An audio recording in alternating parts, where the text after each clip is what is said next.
Hi everyone, here's what's bothering me today. Once again, it is time for the Sunday sum up, which means once again, there's like a week's worth of stuff that I didn't have a chance to cover because the world is this fucking bleak. I mean, it's not quite as terrible as, say, a few weeks ago with all that dystopian nonsense. That's still, like, probably the lowest point of just how shocked I've been by stuff happening. But this week is shocking for a few other reasons. And if you're not bothered by the end of this, then we need to talk. So, first up, earlier in the week, it was Earth Day. And you want to know how Maple Leaf Foods of Canada decided to celebrate this? With the release of limited edition climate change coloring kits, of course, with, floodwater brown. Like, I'm not even making this up. But seriously, like, as some kind of cruel joke or a very true reflection of reality, here's some of the colors that they put in this package. You have ocean green, sky orange, grass yellow, forest black, sand blue, and freshwater brown. Hey kids, you know what'll make you feel better about the dying planet? Coloring in the planet with now accurate dying color representations! Yay! Like, oh my god. What better way to show you care about climate change than making this product and not actually making your facilities more carbon neutral, or saying, you know what, I know it kind of hurts our profits, but maybe people should eat a little bit less meat because that's a very carbon intensive crop. Nope, can't do that. And, it's just so infuriating to see companies who could be doing more not do more. So there was that. Now let's talk a little bit about the Oscars. Now, I've never made this clear, but I've never particularly cared for the Oscars. I mean, sure, yay, some films win. Oh, wow, this one won a lot that I hear about. Okay, sure, maybe I'll check it out. It's never been a thing for me to watch the gala, but I was particularly distressed by the following news stories. So, for one, a Mr. Alan Spencer said that homeless people are being swept aside from Union Station so the Academy Awards ceremony can award a film called Nomadland about homelessness. Ugh.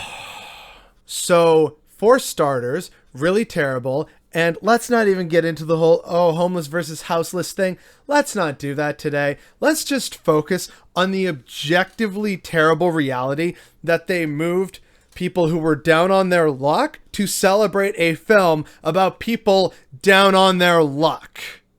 There's a strong commonality there, and the fact that more people weren't upset by this is beyond bothersome to me. And then again, at the Oscars. Oh, rest in peace, poor Chadwick Boseman. How are we going to honor him? Not by giving him a memorial Oscar or anything. No, let's give an NFT tribute that will be in Oscar nominee gift bags. Like, why?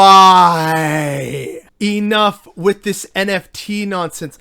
This is beyond ridiculous. Like, how?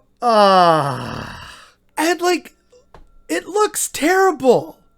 It looks so terrible. This is how you're going to honor the legacy of someone taken so soon from us with cancer? Are you fucking kidding me? Now let's move on to some pandemic news. Earlier this week, I was bothered by the fact that millions are skipping their second doses of COVID vaccines. More than 5 million people, or roughly 8% of those who got a first shot of the Pfizer and Moderna vaccines, have missed their second doses, according to recent data from the Centers for Disease Control and Prevention. Now, of course, the reasons for why people are missing their second dose of the vaccine vary. There are some who fear the side effects. Others feel like they're sufficiently protected with the single shot, which the science doesn't say that at all. And then the third, which is particularly damning, is that a number of vaccine providers have canceled second dose appointments because they ran out of supply. It's just really showing how much of a mountain there is left to climb. And it's still so unfortunate that many nations couldn't get the proper supply, but also that there are people out there thinking, oh, well, no, I'm sufficiently protected with one shot. You're not. Or, oh, well, I don't know about the secondary effects. You already got one shot. Just get the second one. Like, But hey, it wouldn't be the Sunday sum up without even just more terrible news from north of the border here in good old Canada. So right here, this is an issue that I had mentioned in a previous video, I think in Tuesday, which was another Sunday Summit, because this week was just one of those fucking weeks. Nova Scotia is currently locked down, and this is a problem because before, Nova Scotia was able to successfully bubble with the rest of the Atlantic provinces because, unlike much of the rest of the country, they listened to public health experts and actually locked things down and implemented the correct policies and procedures and testing and mask ordinances, and people obey because they said, wow, this is pretty serious. We should maybe listen to the experts. And so they did. And so life more or less got back to normal. But then some of the restrictions started to loosen, and some people from my province decided to wreck an entire province, which I'm sure if you're a Nova Scotian, you're thinking, oh, this isn't the first time. Well, how else do you explain Confederation? But anyway, apparently the source of the outbreak that caused Nova Scotia to lock down was due to Ontarians not following the rules after they got to Nova Scotia. According to Rob Bransfield, so Nova Scotia is locked down. We had it all but eliminated until a group from Ontario came in, ignored our rules, didn't isolate, and freely mixed with university students. All I can say is if those folks are outed, it'd be in their best interest not to return. Folks here are pissed. Yeah, I would be pissed too if we had a lockdown on everything and selfish assholes from another part of our country decided to ruin an entire province for the rest of us. You unbelievably selfish bastards. Oh my God. No, I know I've just been coming from a place that's a total fucking hotspot, and perhaps there was COVID on the plane, and I'd like to touch my face a lot, and yes, I know I'm guilty, shut up. And aside from touching my face, I also like to, wear the mask below my nose, or, just hang it off my ear and all this other stuff. And I know I'm going to another place and should self-isolate, but I'm not going to do that because I'm young and, life is short. So let me just cause a goddamn lockdown. Like, this is so selfish and ridiculous. It is infuriating. But not as infuriating as the next story. So some recent news came out, and of course it just kind of slipped under the radar. But according to the CBC, rise of COVID-19 variants overlooked as provinces loosened restrictions, data shows.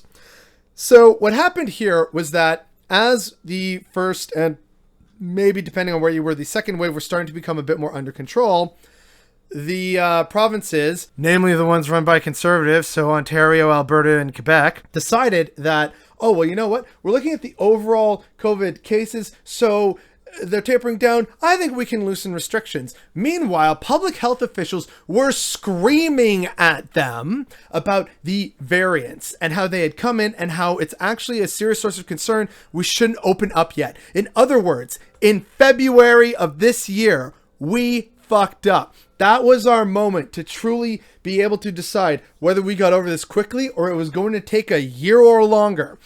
And because of that, the Conservatives have given us this lovely situation where because they ignored the public health officials, the variants were allowed to spread because they loosened restrictions. And since they were more infectious, they spread to more of the population. And that's why our numbers are so high now, and they're acting shocked when they were told by people who know better than them that it was a bad idea, and they went ahead with it anyway, which means Doug Ford, Jason Kenney, whoever the guy is in charge of Quebec, I usually try and forget his name, and clearly it's working. Francois Legault, that's the one. Probably also Scott Moe and Brian Pallister and whoever the guy running New Brunswick is. These premiers, these conservative premiers had an opportunity to actually get this under control, and they didn't. They ignored advice from experts because they felt they knew better and just wanted to open things up because, oh, it'll be bad for our numbers otherwise. And, oh, the economy. We love the economy so much that we forget it's the people who allow it to exist in the first place.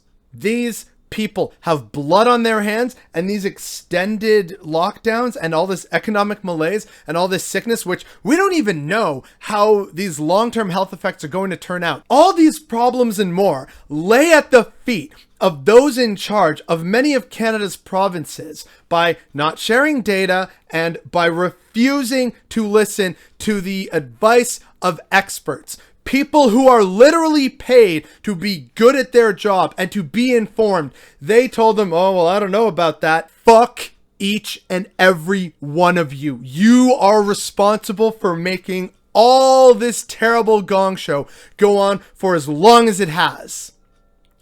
Blood and suffering is on your hands. And that is just the capstone of all this terribleness this week that is absolutely bothering me today.